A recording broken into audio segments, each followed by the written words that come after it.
Assalamualaikum warahmatullahi wabarakatuh. Kembali lagi bersama saya Muhammad Endra dalam program Ngobrol Santai. Pada kesempatan kali ini saya kedatangan tamu yang sangat spesial, yakni dari Kabupaten Mempawah, Provinsi Kalimantan Barat, Bapak Muhammad Jailani. Iya.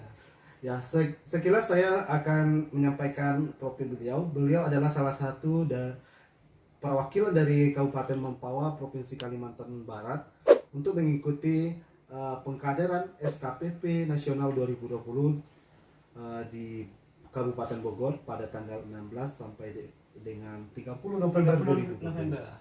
Nah, baik, kita akan berdiskusi mengenai pengawasan pemilu, yaitu di daerah beliau Kabupaten Mempawah. Sebelum itu kita mungkin ingin penasaran nih, Pak Muhammad Jailani. Bagaimana sih proses Bapak mengikuti mulai dari pendaftaran hingga mengikuti pelatihan SKPP secara daring hingga diundang ke tingkat nasional untuk mengikuti pengkaderan SKPP nasional. Nah, mungkin kepada Pak Jailani bisa menceritakannya. Baik. Terima kasih Mas Hendra di kesempatan nih. Dari tadi udah nunggu nih. Iya. Sebelumnya saya perkenalan dirinya. Saya ini dari status saya sebagai mahasiswa. Mahasiswa ya? Ya, di Universitas Tanjung Pura, program studi pendidikan Pancasila dan Kewarganegaraan. Ya, sesuai lah dengan SKPP ini kan pengawasan politik gitu. Iya. Untuk sejarah perjalanan saya mengikuti SKPP daring hingga tatap muka di Bogor cukup unik nih Pak Mas Hendra ini. Soalnya saya melihat kegiatan SKPP daring ini dari story WA teman saya. Oh, berarti Bapak mendapatkan informasi mengenai SKPP ini dari Story teman, media sosial ya? Sosial. Oh iya, berarti bukan dari Bawaslu secara resmi ya? Pengumuman secara resmi. Oh iya. Sebenarnya itu kan, lihat story teman, bagus nih, mumpung nggak ada kegiatan nih, ikut ah. Tapi saya pikir malam-malamnya, buat apa juga ngikut kayak gini, habisin paket aja. Udahlah nggak ada kuota gratis dari Kemendikbud waktu itu kan, sebelum adanya dari Kemendikbud ini yang 50 giga itu. Oh ya, untuk mahasiswa ya? Saya pikir, nggak ada pentingnya.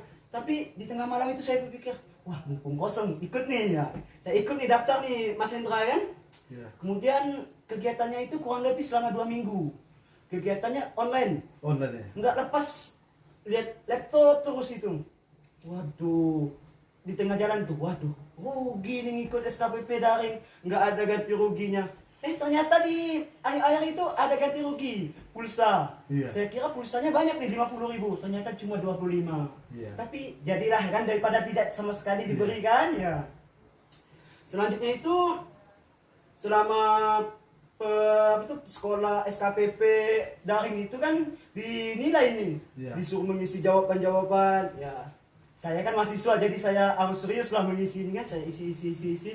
Nggak tahu bakal dinilai atau enggak. Saya pikir tuh saya mengisi ini sebagai awal untuk menjadi anggota Bawaslu di kabupaten. Ternyata dinilai pada pertengahan Oktober itu keluar nilainya. Nggak nyangka juga nih saya akan menjadi yang tertinggi di kabupaten saya. Oh, berarti ada perankingan dia ya? Iya, ada perankingan. Itu yang diundang ke Bawaslu kabupaten cuma yang ranking 1 sampai 10 aja. Sampai 10. Yang di bawah-bawah itu ya nggak diundang lah, karena mungkin nggak masuk nominal ya gitu ya.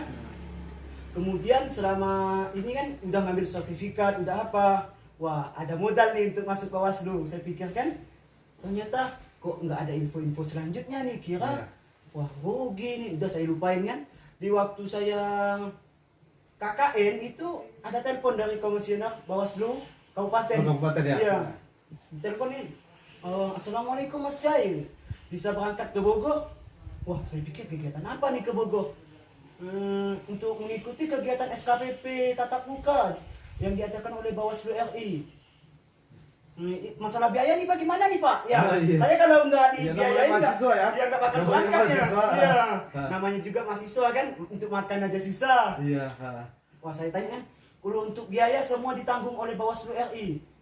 Kalau begitu saya insya Allah siap Pak berangkat. Oke, persiapannya jangan lupa rapid test. Wah, masalah rapid test ini juga saya sedikit cerita, ini lucu ini Mas Hendra. Iya. Soalnya kan saya nggak terlalu percaya dengan COVID, tapi Iya. untuk mengikuti SKPP ini suruh rapid test. Rapid test ya. Saya persiapkan itu dengan baik. Saya minum susu, minum apa untuk menjaga stamina. Selama saya tes itu kan, saya tesnya sore nih. Di pagi hari itu ada tempat tes tuh banyak yang reaktif. Wah, saya sudah takut di sebelah pucat semua badan. Iya. Ternyata keluar hasilnya negatif, bisa berangkat. Itu dengan senang hati saya pulang ke rumah itu Mas Hendra. Iya. Orang tua udah nanya, bagaimana hasilnya?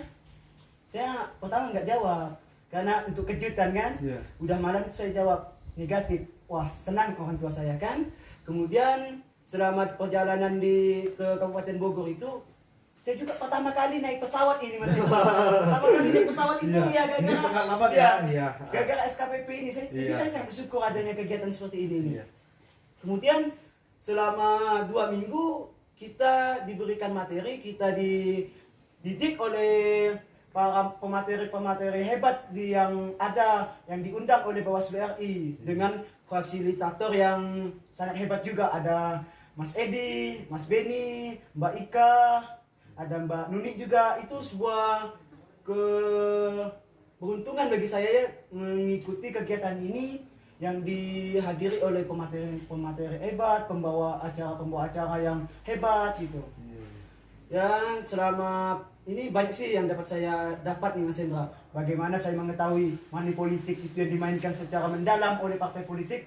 Kan kita tahulah, tidak bisa dipungkiri, partai politik kan sering melakukan serangan fajar namanya. Iya. Satu hari sebelum pencoblosan itu. Iya.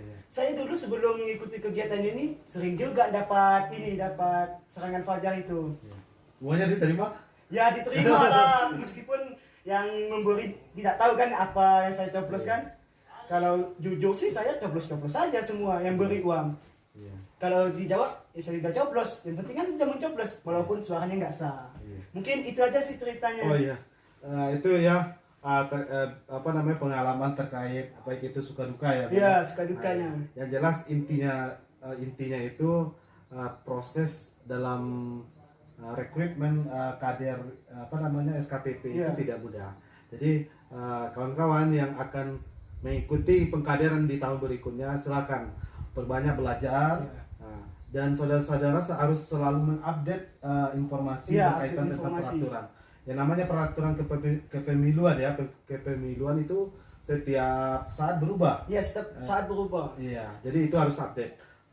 Itu pengalaman apa ya? Selama SKPP tatap SKPP. muka ini. Nah, jadi kita berbicara apa nih Pak Muhammad Jairani?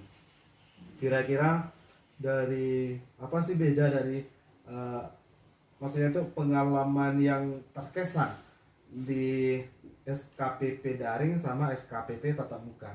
Ya.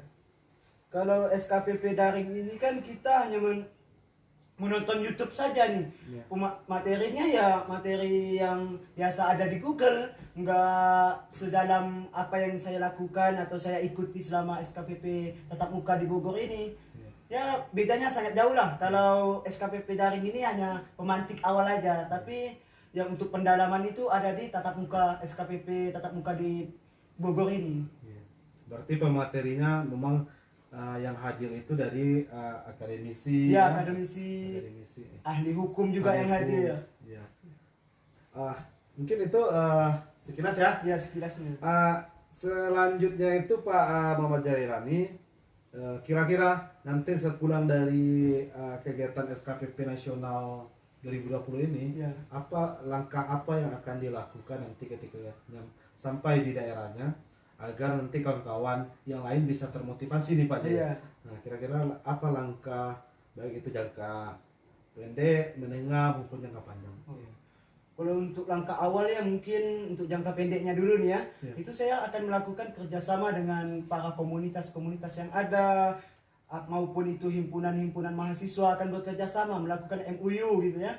Nah, untuk ditindaklanjuti sebagai jangka menengahnya, yaitu mengadakan sosialisasi seperti webinar, pendidikan kilat, mengadakan diksar juga, atau bahkan tidak memungkinkan itu melakukan BIMTEK. bimbingan secara teknologi itu kepada pemuda-pemuda agar mengerti, karena kan pada saat ini kan zamannya media sosial ya, zamannya teknologi ya. Serba apa ya, online ya. Iya, serba online. Iya. Jadi pemuda itu harus paham bagaimana cara penggunaan teknologi yang bakal digunakan dalam melakukan pengawasan secara partisipatif gitu. Luar biasa ya. Mudah-mudahan kawan-kawan yang lain bisa termotivasi. Yang pastinya kepada kawan-kawan yang belum bisa ikut serta dalam pengkaderan tahun 2020 ini, masih ada kesempatan tahun berikutnya. Yang penting selalu update ya. Ya, selalu update mengenai kepemiluan yang ada di Indonesia.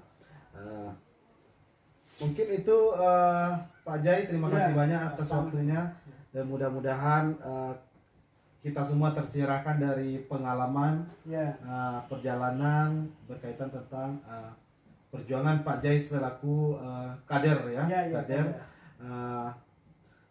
dalam konteks pengawasan pemilu. Baik, terima kasih banyak. Saya akhiri dengan wabillahi taufiq wal hidayah. Wassalamualaikum warahmatullahi wabarakatuh.